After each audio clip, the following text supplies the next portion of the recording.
Welcome to this short instructional video on how to use the Aware database system for logging calls that you take on the Aware helpline.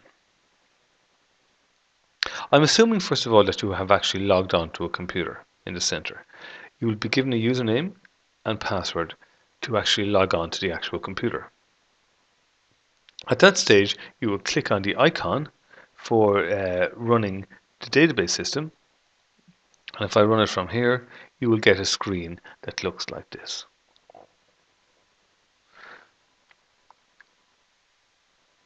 Enter in the username and password that you've been given for this system. It will not be the same as the one that logged onto the computer, but it'll be your individual login name and a password that's been given to you. So I'll type in my name. I'm pressing the Tab key to move on to the next screen, which is just above the caps lock on the left hand side of the keyboard. And I'm typing in my password, which obviously keep private, and pressing the Tab screen again. And this brings me on to the main screen for the system. You can generally only do two things here. There's two things that you mainly want to do. One is the main thing, which is you want to log a call, the information about a call you made, and secondly, you may want to look through calls. So, for example, we will do the main work now, which is to log a call. So if I click on the log a call button, this screen will appear, and generally you would move in here after you've taken a call. So for example, I'm going to click on a call. I've just taken a call that's lasted 20 minutes, and I'm going to. It was on the 1st of September. I took the call at 13:30, and the duration of the call was 20 minutes, 16 to 20 minutes, which I click in there. So all this is here is in the essential data, which must be filled out. The type of communication, this call was either a direct caller, so an individual who this would be most common, an individual who rang up looking for support. It could be a family or a friend member ringing on behalf of somebody else. It could be a professional, like a doctor or a psychologist, ringing on behalf of somebody else. Or it could be a silent or hang-up call, or a hoax call or prank call. So generally speaking, it would be a direct person. So let's choose that. And then the main area of concern. The caller may have touch on a number of issues, especially over 20 minutes. But for you, on reflection, which is the main issue they rang up on? And in this case, we say, for example, it was somebody who was feeling lonely or isolated. So we pick that option. And this completes the essential data. We would then look then at the nature, a bit more in detail of the nature of the communication. Again, we can see that it was about lonely, isolated. It was a direct call. Were there any other issues experienced during the call? And if we can choose from our list. And in this case, this person also had expressed during the call relationship concerns. Did you suggest anything? And if you feel it's important to have some narrative on the communication, this person may ring again for further support. For example. So that allows us you to record this information. And third level is about the caller.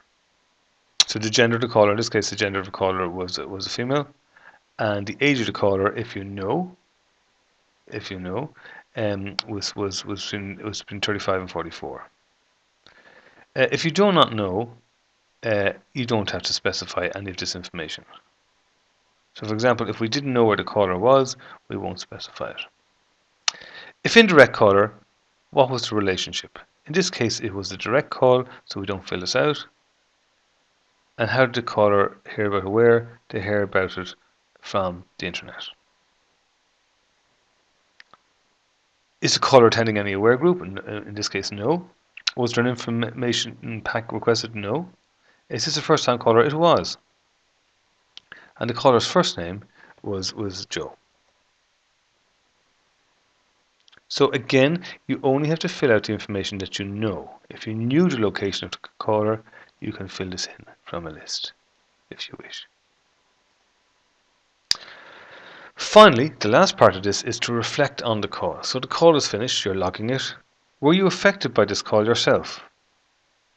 If it was a particularly traumatic one, or if it had struck a chord with you on some personal level, or you were upset by the call, you would give it a higher rating. Or if you found it, yeah, this was okay, this was fine. I just did my job, and I wasn't affected at all by the call, you would give it a low mark. Secondly, were you upset by this call? Was the content very traumatic and maybe you need some support yourself? But in this case, no.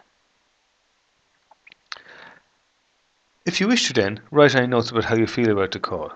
In this case, I've nothing to say about it, but you may, if you were upset or affected by the call, you would indicate this here.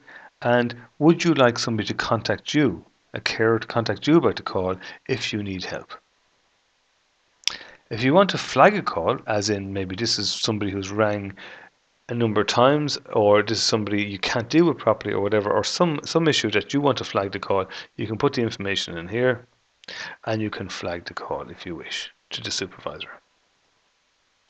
And these are options for you to allow you to get support yourself or express how you feel about the call if need be. So while we're providing support to callers, we also get support ourselves. Once you've finished your call, save the call.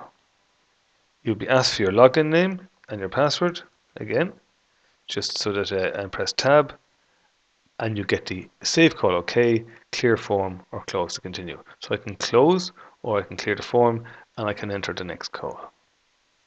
I can close down if I wish. Always log a call brings me back to that screen. And it's that straightforward. Again, it's broken into 4 areas, and you can fill them out as need be. But always be honest and always be true, and always be clear, and it allows the best possible support for the people who call us and for ourselves. Finally, you also have access to what's called a calls diary, where you can actually see the calls for the day. So for example, if I go back to the first, you will see the call Joe was made. There's the call we put in a few minutes ago. It was among a number of other calls, but you can see if I double click it, it brings me out and shows me the information again. But I'm in view mode. I cannot change this.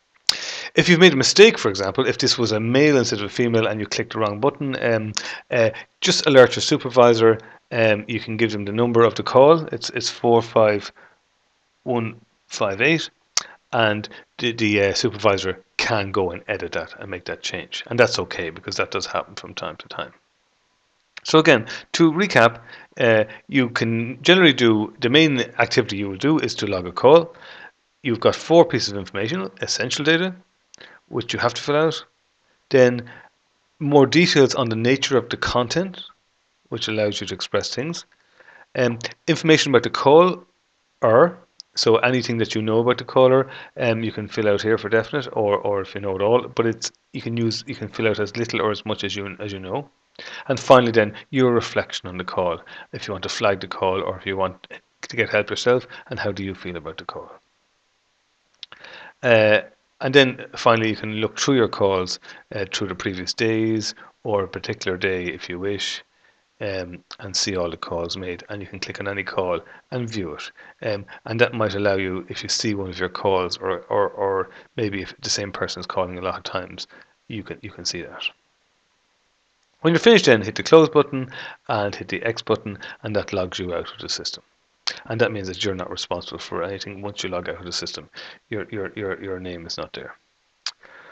Okay, that's it. And if you have any queries, contact your supervisor and aware, and they would be very delighted to help you, assist you in any way.